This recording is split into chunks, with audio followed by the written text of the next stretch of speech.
വചനം ഉള്ളിൽ പകരേണമേ.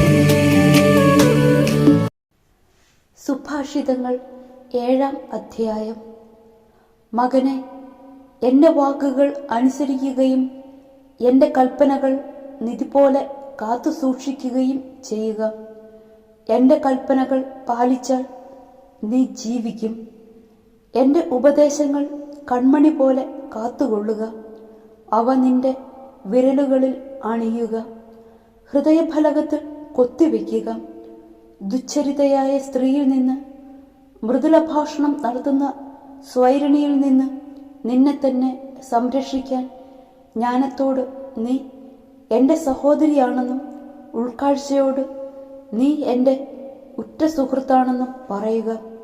ഞാൻ വീടിൻ്റെ ജനാലയ്ക്കിൽ നിന്ന് വിരിക്കിടയിലൂടെ വെളിയിലേക്ക് നോക്കി.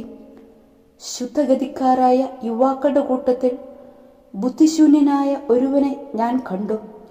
അവൻ വഴിക്കോണിൽ അന്തിമിനുക്കത്തിൽ രാത്രിയുടെയും ഇരുളിൻ്റെയും മറവിൽ അവളുടെ വീട്ടിലേക്കുള്ള വഴിയിലൂടെ നീങ്ങിക്കൊണ്ടിരുന്നു. അപ്പോൾ കുടിലഹൃദയായ അവൾ വേശ്യയെപ്പോലെ ഉടുത്തൊരുങ്ങി അവനെതിരെ വന്നു. അവൾ ഉച്ചത്തിൽ സംസാരിക്കുന്നവളും തന്നിഷ്ടക്കാരിയുമാണ്. അവൾ വീട്ടിൽ ഉറച്ചിരിക്കാറില്ല. തെരുവിലും ചന്തയിലും ഓരോ മൂലയിലും മാറി മാറി അവൾ കാത്തിരിക്കുന്നു. അവൾ അവനെ പിടികൂടി ചുംബിക്കുന്നു. നിർലജ്ജമായ മുഖഭാവത്തോടെ അവൾ അവനോട് പറയുന്നു, എനിക്ക് ബലികൾ സമർപ്പിക്കാനുണ്ടായിരുന്നു. ഇന്ന് ഞാൻ എൻ്റെ വ്രതങ്ങൾ പൂർത്തിയാക്കിയിരിക്കുന്നു. തന്മൂലം ഇപ്പോൾ ഞാൻ നിന്നെ കണ്ടുമുട്ടാനായി ആകാംക്ഷാപൂർവം അന്വേഷിച്ചിറങ്ങിയിരിക്കുകയാണ്. ഞാൻ നിന്നെ കണ്ടെത്തുകയും ചെയ്തു.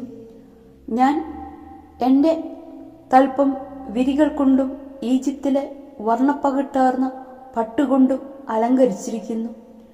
ഞാൻ മീറ, അകിൽ, കറുവാപ്പട്ട എന്നിവയാൽ എൻ്റെ കിടക്ക സുരഭിലമാക്കിയിരിക്കുന്നു. പ്രഭാതമാകുന്നതുവരെ നമുക്ക് കൊതി തീരെ സ്നേഹം നുകരാം. നമുക്ക് സ്നേഹത്തിൽ ആറാടാം. എന്തെന്നാൽ എൻ്റെ ഭർത്താവ് വീട്ടിലില്ല. അവൻ ദീർഘയാത്ര പോയിരിക്കുന്നു.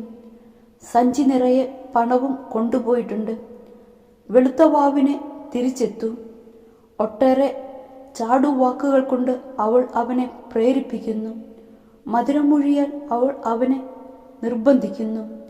കശാപ്പുശാലയിലേക്ക് കാള പോകുന്നത് പോലെ, ഉടലിനുള്ളിൽ അമ്പ് തുളഞ്ഞു കയറത്തക്ക വിധം കലമാൻ കുരുക്കിൽപ്പെടുന്നത് പോലെ, പക്ഷി കെണിയിലേക്ക് പറന്നു ചെല്ലുന്നത് പോലെ പെട്ടെന്ന് അവൻ അവളെ അനുഗമിക്കുന്നു. ജീവനാണ് തനിക്ക് നഷ്ടപ്പെടാൻ പോകുന്നതെന്ന് അവൻ അറിയുന്നതേ ഇല്ല. ആകയാൽ മക്കളെ, ഞാൻ പറയുന്നത് ശ്രദ്ധിച്ചു കേൾക്കുവിൻ. നിങ്ങളുടെ ഹൃദയം അവളുടെ മാർഗങ്ങളിലേക്ക് തിരിയാതിരിക്കട്ടെ. നിങ്ങൾ അലഞ്ഞു തിരിഞ്ഞു അവളുടെ വഴികളിൽ ചെന്ന് പെടാതിരിക്കട്ടെ.